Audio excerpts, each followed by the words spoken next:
guys, status ng aming trabaho ngayon. Ito na yung nagawa naming tie rod. Ayan, backfill na namin hanggang sa ayan, ang positive pa na yung level ng backfill hanggang doon sa may lugar na yun. Yun na yung natapos namin guys. Yan. So yung excavate na yun sa likod, i-open uli yung level na up to do sa may rock bolt yun, sa tie rod. So saka uli kami mag-office na maglalagay ng tie rod guys. Yun, ngayon break time na 12 o'clock dito sa West Africa. So after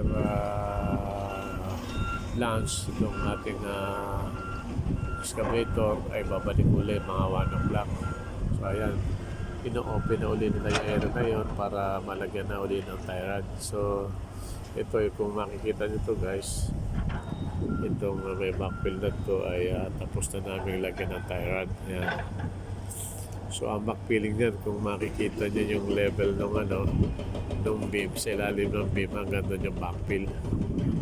So marami pa yung backfill, sa around 2 meters pa yan yung nararami sa backfill hanggang doon sa natapos na na tie rod.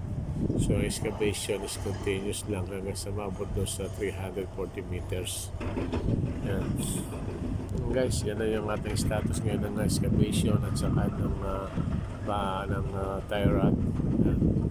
So nakaka-12 na tayo ng tie rod. So hanggang 12 sa 12 pieces ng tie rod natabunan na natin hanggang doon sa positive 1 at yan. So didiretso natin yan kapag pag nahukay na uli yun, na-open na uli yung area na yun guys.